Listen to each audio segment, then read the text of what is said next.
चर्मकारों का इतिहास और डॉक्टर अंबेडकर के विचार। चंद्रिका प्रसाद जिज्ञासु का साहित्य। अंतिम भाग। जिज्ञासु के अनुसार कुछ सुधारवादी हिंदू संगठनों ने चमारों को सूर्यवंशी चमवर क्षत्रिय बताने का प्रयास किया था। यह इसी तरह का प्रयास था जिस तरह का आर्य समाज ने मेहतर समुदाय को रामायण के रचनाकार कवि वाल्मीकि से जोड़कर वाल्मीकि बना दिया। बता रहे हैं कंवल भारती। भारतीय सामाजिक व्यवस्था के बुनियादी सिद्धांतों में से एक जातिगत भेदभाव और छुआछूत तथा इसके धार्मिक संरक्षण को लेकर आवाजें उठती रही हैं। सत्य शोधन की इस परंपरा का आगाज ज्योतिराव फुले ने 19वीं सदी में किया। 20वीं सदी में इस परंपरा को अनेक लोगों ने बढ़ाया, जिनमें मुख्य तौर पर डॉक्टर अंबेडकर का नाम भी शामिल है। चंद्रिका प्रसाद जिज्ञासु भी ऐसे ही सत्यशोधक थे। कंवल भारती उनकी किताबों की पुस्तकवार पुनर्पाठ कर रहे हैं। इसके तहत अंतिम किस्त में पढ़ें उनकी कृति भारतीय चर्मकारों व महारों की उत्पत्ति, स्थिति और जनसंख्या तथा उनके संबंध में बाबा साहेब डॉ. अंबेडकर के विचार का पुनर्पाठ। भारतीय चर्मकारों व महारों की उत्पत्ति, स्थिति और जनसंख्या तथा उनके संबंध में बाबा साहेब डॉ. अंबेडकर के विचार। कंवल भारती गतांक से आगे सन 1964 में चंद्रिका प्रसाद जिज्ञासु की चमार और महार जाति के संबंध में एक ज्ञानवर्धक पुस्तक आई, जिसका पूरा नाम था भारतीय चर्मकारों व महारों की उत्पत्ति, स्थिति और जनसंख्या तथा उनके संबंध में बाबा साहेब डॉ. अंबेडकर के विचार। जिज्ञासु ने इसकी भूमिका में लिखा है कि यह पुस्तक सन 1956 में लिखी और प्रकाशित की गई थी, किंतु प्रचार का प्रयत्न न होने से 1 साल तक पड़ी रही। सन 1957 में उन्होंने बहुजन कल्याण माला की सूची में इसका नाम दिया, जिसके कारण इसकी मांग इतनी बढ़ी कि पुस्तक समाप्त हो गई। सन 1964 में उन्होंने इसमें कुछ संशोधन किए और एक परिशिष्ट भी जोड़ा, जिसमें महारों और चमारों के संबंध में डॉक्टर अंबेडकर के विचारों का चयन है। 4 साल बाद इसका तीसरा संस्करण प्रकाशित हुआ। प्रस्तुत आलोचना सन 1968 में प्रकाशित इसी तीसरे संस्करण पर आधारित है। जिज्ञासु ने भूमिका के अंत में लिखा है, हमारे विचार में ये छोटी सी पुस्तक पाठकों को पौराणिक गपोड़ों के काल्पनिक ब्रह्मजाल से छुटकारा दिलाकर यथार्थवादी दृष्टि प्रदान करेगी, जिससे वे अपने भूत, वर्तमान और भविष्य को सही दृष्टि से देखेंगे और अपना कल्याण मार्ग स्वयं खोजेंगे। इससे सहज ही अंदाजा लगाया जा सकता है कि जिज्ञासु ने इसके लेखन में वैज्ञानिक दृष्टिकोण अपनाया है और आज से 66 साल पहले इस पुस्तक ने निश्चित रूप से महार और चमार आदि दलित जातियों में स्वाभिमान और जातीय गौरव भरा होगा। इस किताब में आरंभ में पंजाब के तत्कालीन विधायक चौधरी चांदराम का अभिमत दिया गया है, जिसमें उन्होंने लिखा है कि चंद्रिका प्रसाद जिज्ञासु ने इस पुस्तक को लिखकर दलित समाज के इस अंग पर भारी एहसान किया है। दलित और पिछड़ी जातियों के पूर्वजों तथा उनकी स्थिति का अन्वेषण करने की आज अत्यंत आवश्यकता है और उसे पूरा करने के लिए श्री जिज्ञासु जी सच्चाई से सप्रेम जो कर रहे हैं वह अति सराहनीय है। किताब में विषय सूची नहीं दी गई है और न ही यह अध्यायों में विभक्त है। जिज्ञासु ने सृष्टि विज्ञानियों के मत से चर्मकारों की उत्पत्ति कैसे हुई, सीधे इसी प्रश्न से किताब आरंभ की है। इस मत के अनुसार जिज्ञासु ने लिखा है, पहले मनुष्य ने शिकारी पशुओं द्वारा मारे हुए शिकारों का पड़ा मिला कच्चा गोश्त खाया, पीछे वह खुद शिकार करने लगा और अग्नि का ज्ञान होने पर मांस को आग में भूनकर खाने लगा। शिकारी होने के साथ मनुष्य को गिरोह बंद कर रहने की भी जरूरत हुई, क्योंकि पशुओं का शिकार अकेले न हो सकता था। किंतु रोज शिकार न मिलने से मनुष्य पशुओं को जिंदा पकड़कर बांधने और पालने लगा। इस तरह वह पशुपालक बना। इस मत के अनुसार उस समय मनुष्य तन ढकने के लिए पेड़ों के पत्तों और छालों का प्रयोग करते थे तथा शिकार किए गए पशुओं का मांस खाने के बाद खालें फेंक दी जाती थीं। किंतु कुछ बुद्धिमान मनुष्य उन खालों को साफ करके और उन्हें नर्म बनाकर बांटने लगे। इन खालों से स्त्री पुरुषों की लज्जा का निवारण हुआ, शीत आदि से बच्चों की रक्षा हुई। यही लोग आगे चलकर चर्मकार या खालपा कहलाए और जिज्ञासु के अनुसार भारतीय चर्मकार भी उन्हीं आदिम मानव सेवकों की संतान हैं। भारतीय चर्मकारों व महारों की उत्पत्ति, स्थिति और जनसंख्या तथा उनके संबंध में बाबा साहेब डॉ. अंबेडकर के विचार। पृष्ठ 3-4। आगे जिज्ञासु ने इस महत्वपूर्ण प्रश्न पर चर्चा की है कि क्या आर्यों में चर्मकार या खालपा नाम की कोई पृथक जाति थी। वे जवाब देते हैं कि नहीं थी। आर्य जाति में वे जवाब देते हैं कि नहीं थी। आर्य जाति में अग्निकुंड के आगे पशु वध का कार्य आर्य पुरोहित करता और खालें तुरंत उधेड़कर स्वयं ले लेता था और मांस हवन और पकाने खाने के काम में आता था। उन्होंने रामचरितमानस के अरण्य कांड से एक उदाहरण दिया है, जिसमें सोने का मृग देखकर सीता अपने पति राम से उसे मारकर उसका चमड़ा लाने के लिए कहती हैं। जिज्ञासु लिखते हैं कि उस घोर वन में किसी खालपा या चमार के द्वारा खाल कमाने की कल्पना नहीं की जा सकती। अगर श्री रामचंद्र जी मृग की खाल लेकर आते तो सीता जी ही उसे साफ और नरम करने का काम करती। जिज्ञासु लिखते हैं कि आर्यों में यही रिवाज था कि बलि के लिए वध किए गए पशुओं की उधड़ी हुई खाल को आर्य पुरोहितानियां ही साफ करके व्यवहार में लाती थीं और शिकार में मारे गए पशु की खाल क्षत्रिय खुद उधेड़ता था और क्षत्रानियां उसे साफ करती थीं। वही पृष्ठ 5। बाद में आर्यों ने खालों को साफ करने का काम क्यों छोड़ा। जिज्ञासु ने इसके 3 कारण बताए हैं। एक तो वह काम कड़ा और गंदा था, विजेता आर्यों के लिए उसका करना शोभनीय न था। दूसरे, भारतीय चर्मकार इस कला में प्रवीण था, जैसा चमड़ा बना देता था वैसा आर्य ब्राह्मण क्षत्रिय बना न सकते थे। तीसरे, विजित, दुर्बल और असहाय समझकर यह कठिन काम भारतीय चर्मकार से मुफ्त, बेगार में या नामात्र मुआवजा देकर कराया जाने लगा। वही पृष्ठ 6। इसके बाद जिज्ञासु ने हिंदू धर्मशास्त्रों में चर्मकारों की स्थिति का वर्णन किया है। उनके अनुसार हिंदू धर्मशास्त्रों में चर्मकारों को वर्णसंकर लिखा है, वह भी एक नहीं डबल वर्णसंकर।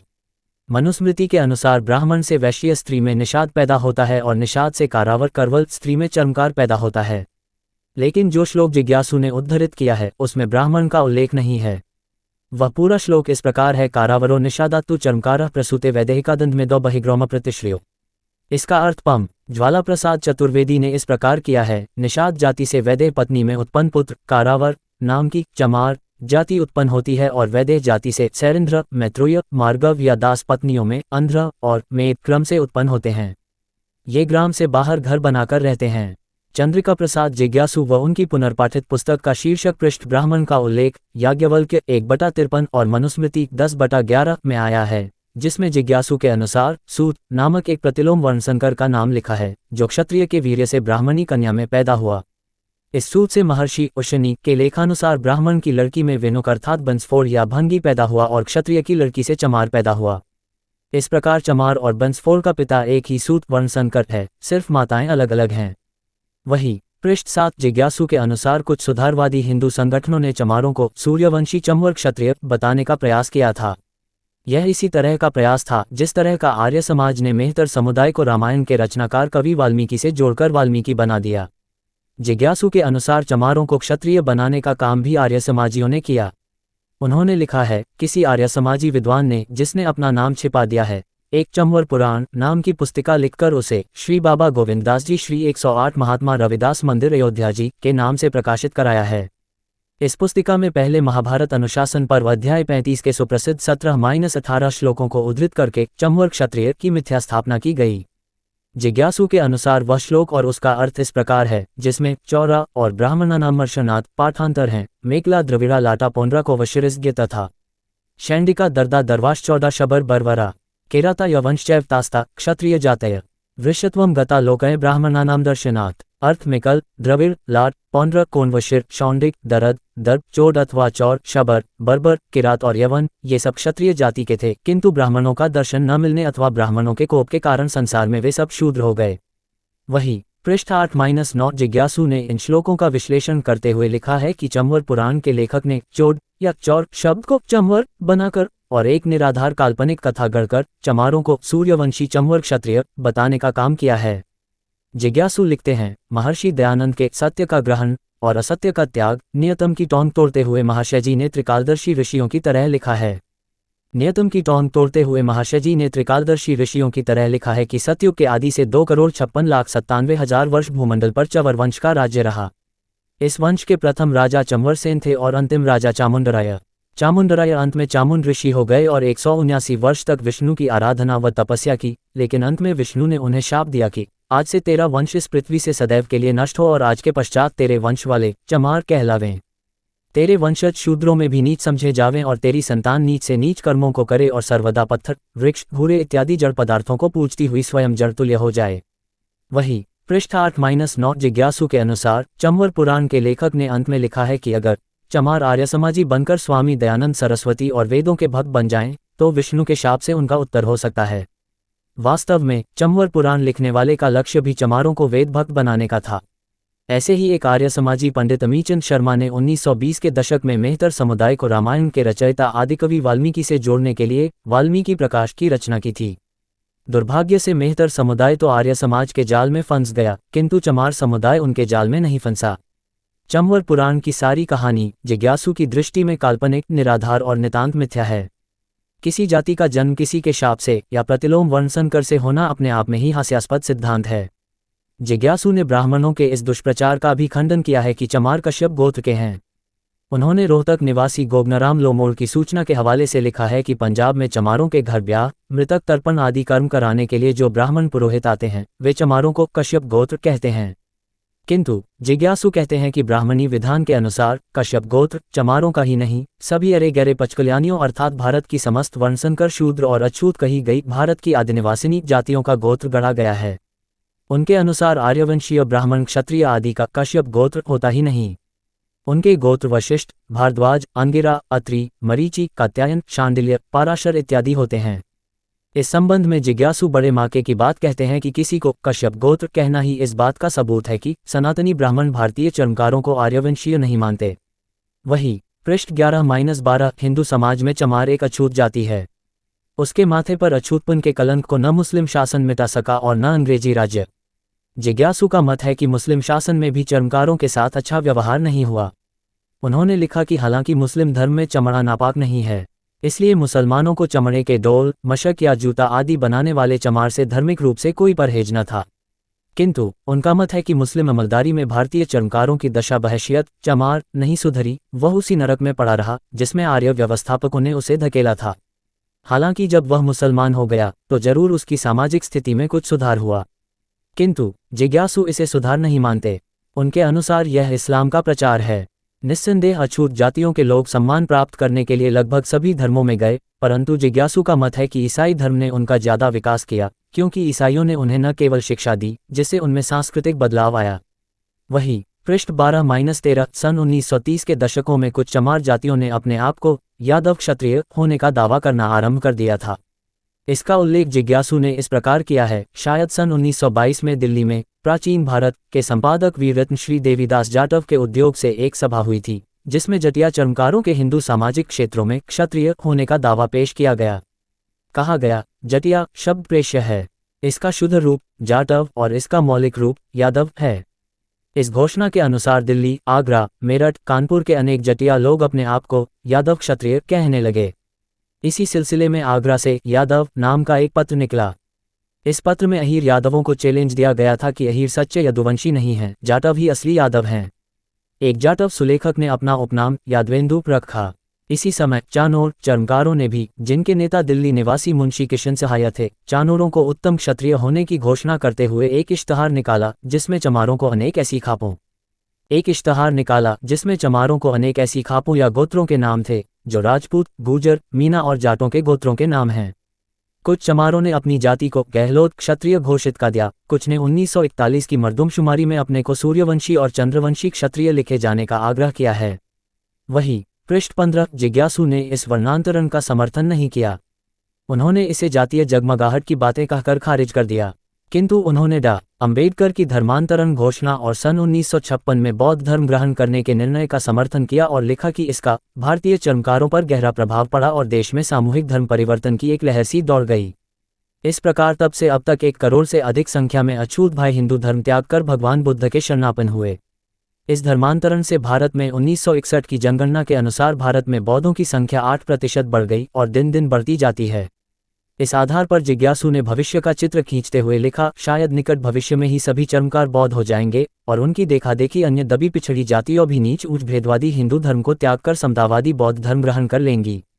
वही पृष्ठ 16-17 चमारों का मस्तिष्क ब्राह्मणों के समान जिज्ञासु ने आगे चर्मकारों के संबंध में एक ऐसी विचित्र जानकारी साझा की है जिससे सहमत होना मुश्किल है। उन्होंने लिखा, यूपी, बिहार और बंगाल के ब्राह्मणों और चमारों के मस्तिष्क का वजन लगभग बराबर है। सेंसर्स ऑफ इंडिया 1931 की भूमिका में लिखा है कि भारतीय मस्तिष्क मान के अनुसार यूपी के ब्राह्मणों के मस्तिष्क का औसत वजन 73.1 है और बंगाल के ब्राह्मणों के मस्तिष्क का औसत वजन 79.6 है और यूपी के चमारों के मस्तिष्क का औसत वजन 72.8 है तथा बिहार के चमारों के मस्तिष्क का औसत वजन 79 है। जिज्ञासु आगे लिखते हैं, लगभग ऐसा ही मस्तिष्क संतुलन अन्य दलित जातियों का भी पाया जाता है। उनका मानव विज्ञानियों की रिपोर्ट से यह निष्कर्ष दिया है कि मस्तिष्क शक्ति में भारतीय चर्मकार ब्राह्मण के बराबर ही नहीं बल्कि उससे भी बड़ा है। वही पृष्ठ 18 ये निष्कर्ष ठीक नहीं है। अवसरों और अधिकारों से वंचित करके किसी भी मानव समाज को हमेशा के लिए पिछड़ी और पतित स्थिति में रखा जा सकता है। दलित पिछड़ी जातियों को हजारों साल से हिंदू धर्म की वर्ण व्यवस्था ने मानवीय अधिकारों से वंचित करके और दास बनाकर रखा, इसलिए विकास में ये जातियां पीछे रहीं और ब्राह्मणादि द्विज जातियां आगे रहीं। अभी थोड़े समय से ही जब देश आज़ाद हुआ और लोकतंत्र कायम हुआ, दलित पिछड़ी जातियों को वर्ण व्यवस्था के बंधन से मुक्ति मिली है और उन्हें आरक्षण के द्वारा विकास के अवसर प्राप्त हुए हैं। निस्संदेह इस थोड़े से समय में ही इन जातियों के लोगों ने काफ़ी तरक्की की है, पर अभी भी इनकी एक बड़ी आबादी शिक्षा और विकास के अन्य साधनों से वंचित है। जिज्ञासु ने आगे एक और नई जानकारी साझा की है। उन्होंने लिखा है कि दक्षिण भारत के चर्मकारों की अपेक्षा उत्तर भारत के चर्मकारों में दास्ता की मनोवृत्ति अधिक है। इसे स्पष्ट करते हुए उन्होंने लिखा, दक्षिण भारत समुद्र से घिरा है, अतएव यूरोपियनों से पहले कोई विदेशी जाति दक्षिण मार्ग से भारत में नहीं आई। आर्य, शक, हूण, पारद, पल्लव, यवन, मुसलमान सब उत्तर द्वार से आए। अतएव भारत में सबसे प्रथम विदेशी जातियों का प्रभाव उत्तर भारत के आदि निवासियों पर पड़ा। बहुत काल तक विदेशियों से पदाक्रांत रहने के कारण उत्तर भारत के आदि निवासी तेजहीन से हो गए, इनमें दास्ता की मनोवृत्ति अधिक व्याप गई। दक्षिण भारत में विदेशी बहुत देर में पहुंचे, इस कारण दक्षिण भारत के आदि निवासियों में स्वतंत्रता और संघर्ष की भावना अब भी पाई जाती है। बहुत अधिक दले कुचले लूटे और चूसे जाने पर भी दास्ता का भाव उनमें बद्धमूल नहीं हुआ। यही अंतर्भाव उत्तर भारत और दक्षिण के चमारों के बीच में भी दिखाई देता है। दक्षिण भारत के चर्मकारों की अपेक्षा उत्तर भारत के चर्मकारों में दास्ता की मनोवृत्ति अधिक घर कर गई है। वही पृष्ठ 24-25। इसके बाद जिज्ञासु ने उत्तर भारत के चर्मकारों के भिन्न भिन्न वर्गों और अंतर्वर्गों के नामों की सूची दी है, जो इस जाति के लोगों के लिए भी एक प्रकार से नई जानकारी हो सकती है। कुछ महत्वपूर्ण वर्ग इस प्रकार हैं: चौंदौर, झासिया, छादिया, घोर, सेनन, सरकी, सरिया और सौराठी। और अंतर्वर्ग इस प्रकार हैं: महरा, होलिया, परवारी, पुलायो, चोखामिला, मंगा, मिरासी, डोनबा, हलसाब, भुयाल और भूमिपुत्रा। जिज्ञासु ने और भी खुलासा किया है। लिखा है यूपी में और भी खुलासा किया है। लिखा है यूपी में सरकारी गणना में डबगर और घरामी चमार ग्रुप में रखे गए हैं। कुछ लोग जैसवारों को भी चमारों का एक वर्ग समझते हैं, परंतु कलकत्ते का जैसवार मित्र पत्र जैसवारों को कोरी ग्रुप में मानता है। स्थान भेद से कोरी और चमारों के कई वर्ग एक ही हैं, जैसे कि चौनोर, चौंदौर, तवर। परंतु राजस्थान में चौनोर जुलाहे कहलाते हैं और दिल्ली में भी चौनोर जुलाहे नाम से प्रसिद्ध हैं। गुड़गांव जिले के 23 ग्रामों में कोली चमार कहलाते हैं। शायद इसी से कई सवर्ण हिंदू लेखकों ने कोरी और चमार दोनों का निकास एक ही मूल से माना है, परंतु सरकारी सेंसस रिपोर्ट में दोनों की गणना अलग अलग की गई है। वही पृष्ठ 25 किताब के अंत में जिज्ञासु ने एक परिशिष्ट जोड़ा है, जिसमें चर्मकारों और महारों के संबंध में बाबा साहेब डा. अंबेडकर के विचार दिए हैं और साथ में चमारों और जाटों के गोत्रों में एकता दिखाई है। बाबा साहेब की शोधपूर्ण पुस्तक दी अनटकबल्स अछूत कौन के हवाले से जिज्ञासु ने लिखा है कि दक्षिण के द्रविड़ और उत्तर के असुर अथवा नाग एक ही नस्ल के लोग हैं। ये केवल दो भिन्न नाम हैं, नस्ल एक ही है। नाग नाम जातिगत है और द्रविड़ भाषागत। उनके अनुसार भारत में अधिक से अधिक दो ही नस्लें रही हैं, आर्य और नाग। दास भी वे ही लोग हैं जो नाग हैं। वही पृष्ठ 27 जिज्ञासु ने जाटों और चमारों के गोत्रों में एकता के संबंध में जो जानकारी दी है वह उन्हें गुड़गांव के एक लेखक गोगनाराम जी से मिली थी। उनके अनुसार यह एकता इस प्रकार है: गुड़गांव ग्राम में कटारिया गोत्र के सैकड़ों जाट हैं। दिल्ली सूबे के नजफगढ़ कस्बे में कटारिया गोत्रा के चर्मकार हैं। लोमार गोत्र के अहीर गुड़गांव जिले के नाथुपुर में मौजूद हैं और दिल्ली सूबे में रंगपुरी गांव के पास लोमोर गोत्र के गुर्जर हैं। हमारे छारा गांव में 50 घर लोमार चमारों के हैं। रोहतक जिले के बादली गांव में दहिया गोत्रा के जाट भी हैं और चमार भी। झज्जर तहसील में भी दहिया जाट और चमार हैं। छारा ग्राम में 30 घर सहरावत गोत्र के चमार हैं और दिल्ली सूबे के एक ग्राम में सहरावत जाट भी मौजूद हैं। रोहतक जिले में मारिया चमार भी हैं और जाट भी। हुड्डा गोत्र के जाट भी हैं और चमार भी। सोमहरिया गोत्र के जारट भी हैं और चमार भी। तवर गोत्र के चमार भी हैं, खटिक भी हैं और कोली भी। इसी तरह गोठवाल गोत्र के चमार और खटिक दोनों हैं। चौहान गोत्र के चमार, राजपूत और जाट तीनों हैं। जालंधर जिले और दिल्ली के रमतसिया चमारों में अहीर गोत्र है। ज्ञात हुआ है कि सिख जाटों में भी अहीर गोत्र है। नूनीवाल गोत्र के अहीर सिरोल ग्राम में हैं और नूनीवाल चमारों के घर छावनी गुड़गांव में हैं। रोहतक जिले में गहलोत जाट भी हैं और गहलोत चमार भी हैं। गुड़गांव जिले के महेंद्रगढ़ में डोनकवाल गोत्र के जाट भी हैं और चमार भी हैं। झारसा ग्राम में बड़गूजा गोत्र के जाट हैं और घासेड़ा ग्राम में बड़गूजा चमार हैं। तहसील रिवाड़ी में गोठवाल गोत्र के अहीर और चमार दोनों हैं। जिज्ञासु लिखते हैं कि यदि पता लगाया जाए तो सैकड़ों गोत्र ऐसे मिल सकते हैं जो चमारों में भी मौजूद हैं और जाटों, अहीरों एवं अन्य राजपूत, गुर्जर, खजिक और कोली जाति में भी। वही पृष्ठ 29-30 चमार जाति के संबंध में इतनी विशद जानकारी को देखते हुए ये कहना कदाचित गलत न होगा कि जिज्ञासु की यह छोटी सी पुस्तक 1960 के दशक में चमार जाति के पाठकों के लिए विचारोत्तेजक रही होगी, बल्कि आज भी प्रासंगिक है।